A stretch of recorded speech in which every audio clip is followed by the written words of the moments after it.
Hey, Phantomaniacs, it's Wednesday, and you know what that means. Time for another AEW unboxing here on the Needless Things YouTube channel. Today, we are taking a look at Kris Statlander, just in time for a gimmick change where she doesn't look like this anymore, but that's okay, because this figure needed to happen. She's a very toyetic wrestler, lots of color, great appearance, great look, and definitely a presence in the ring. She's one of the standouts in AEW, so I'm glad to have the figure. I actually found this figure at retail. They had Statlander and Trent. I have not yet found a Chuck Taylor, so I'm still in search of Chuck Taylor.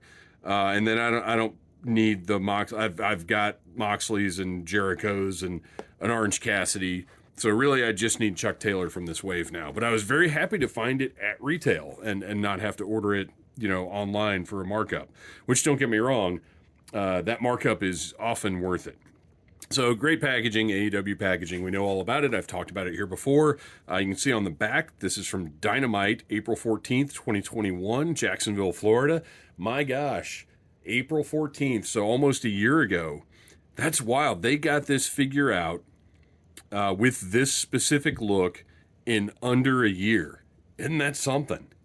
Nice turnaround from Jazwares. You've got the autograph up here at the top. I like this packaging. It's very classy and eye-catching. The gold foil, very nice. All right, let's get it opened up and see what we're dealing with. I love AEW.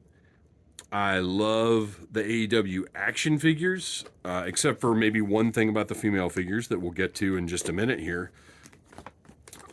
But this is, AEW is my brand right now. I am a devoted follower of all things AEW.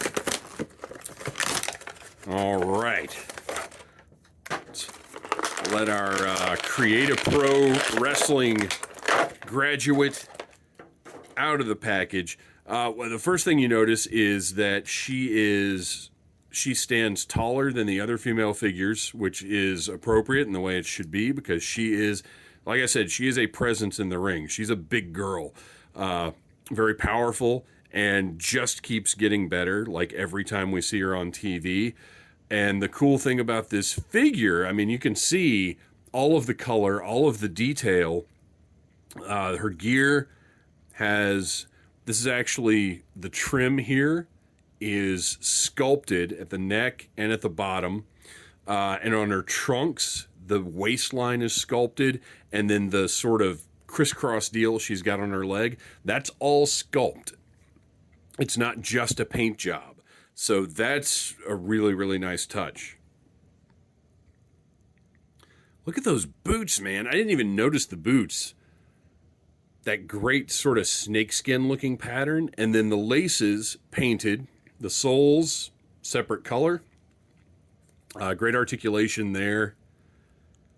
Now you do have, whatever.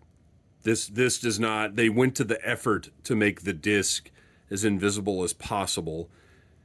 And I do believe that is a pinless joint right there at the ankle. So that is excellent. I would love for Jazwares to get more pinless joints, because they do use giant honkin' pins on their figures. So articulation-wise, double jointed knee. You can see the black of the knee right here. Not great, but at the same time, what are you going to do? This is a mass market retail toy. This is not a collector-oriented toy, so to speak. Look at the knee brace here. All the detail in the knee brace sculpted. It's a separate piece, even from the knee pad. So you have the knee pad and the knee brace are two separate pieces. The sculpt and the paint. Here you can see the black padding part under the silver. Very cool. Articulation-wise, and also just her tattoos. Crazy that they've gotten all of this ink, and that Jazwares has found the right level of brightness to use on all the tattoos, so they don't look like they're drawn on with a Sharpie, like they actually have that tattoo look that real tattoos have. And then, of course, the main piece up here, the upper arm with the sort of galaxy type design on it. And I mean, look, you can't do anything about this. You really can't. Well, okay, I take that back. You could have put a black disc in here, but because we know how tooling works, then that would mean there would have had to been black discs here and possibly here. There are cost reasons for those things, so I can kind of look past them. She's got the color in her hair. Hair sculpt looks great, by the way. And then the portrait, excellently done. Looks just like her. Got the lip ring, if you can notice right there. And then the face paint, really nice edges on that. The little dots over her eyebrow. Tremendously done. This is a great, great looking figure. Except, of course, for that. The male figures in the line, and I've said this in every female figure I've reviewed from the AEW line. The male figures have a superior waist joint that's more like a ball joint where it doesn't ruin the profile when you turn the waist. The female figures, unfortunately, all have a cut joint at the waist. It's terrible. It's ugly. It's not acceptable. I find a better way, Jazwares. And somebody has said, well, that's a cost-related thing. Yeah, but that's a different territory than not being able to put a black disc up here for just one single part. This is something where this needs to be engineered better. It just does.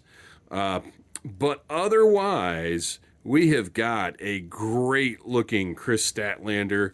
I'm very happy to have the figure in my collection. I've got to find myself a Chucky T to complete the best friends. Well, now I need a Wheeler Yuta, although he's more interested in being a best wrestler than a best friend. But this Kris Statlander is absolutely fantastic. Going right on the shelf. Glad to have her.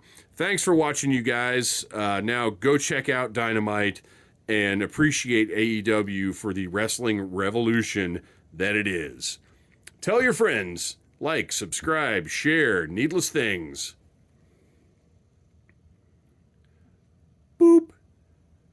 Smash that like button if you like needless things.